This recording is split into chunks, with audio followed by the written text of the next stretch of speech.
I come today to present to you my Cruddcopter version 2, which I just recently put together. I chose to do a few things differently this time. Of course, it has more power. Now it is an absolute animal. It's actually scary to fly. I've gone with these Scorpion motors. I can't remember exactly what kV they were, so I'll just read it out. They are S2 2215 1127 kilovolt.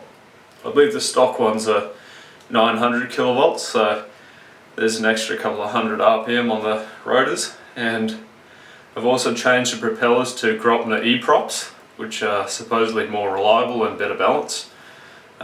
These propellers require a bit more RPM to keep the copter flying, so that's why we've gone with the higher kV motors as well, just the propeller design itself.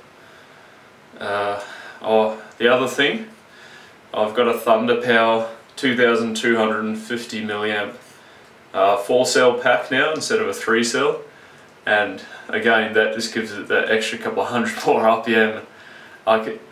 You wouldn't believe how insane this thing is. It's also a little bit more efficient, I guess, but it's just an animal now. I'll probably fly it with the 3-cell pack on when I'm doing filming and stuff like that, just to make it a bit more docile. I really don't think you need the 4-cell, because it's just mind-blowing. My mind was blown, can you believe it?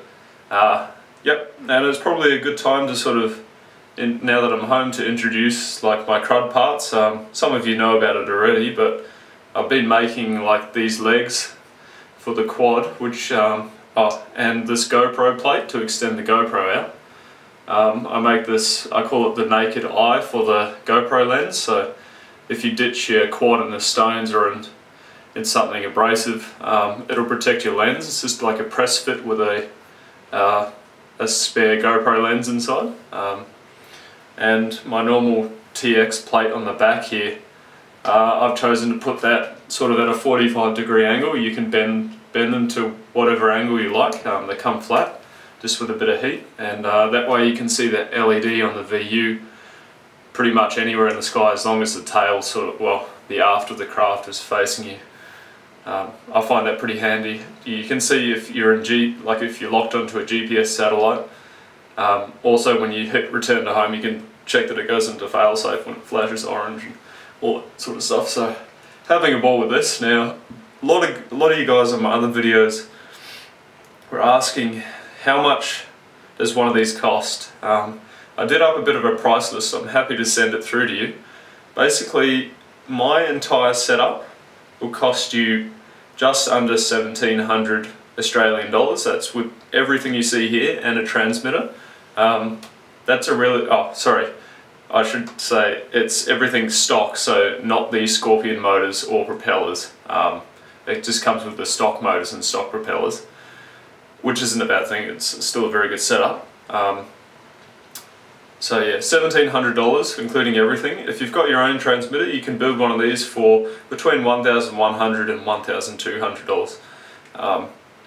Yeah, so it's I reckon it's one of the best multi-rotors out there for stability and ease of setup, and it just looks cool. I mean, and the frames are so cheap, you just can't go wrong.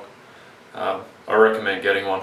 Now, just a word of warning, with the stock kit, the propellers and motors are designed for just the weight of the stock kit, so not like first-person video gear loaded on their cameras, bigger batteries, etc. And they are prone to failing if you fly them aggressively, or if you do like full pitch climb or full throttle climb outs for a while. I've seen some break, some new ones. So word of warning, if you're going to put anything worth money on your quad, probably worth upgrading your propellers to something a bit more reliable. So yeah, I'll try and get a video up of it in the near future. The weather's just shocking at the moment, so I really can't do anything, but yeah, then I'll show you how much of an animal this thing is. But loving it again. Cruddcopter version 2, expect to see a few more videos. Cool. Thanks guys. Love to hear what you think, so send me a message. Cheers. Luke out.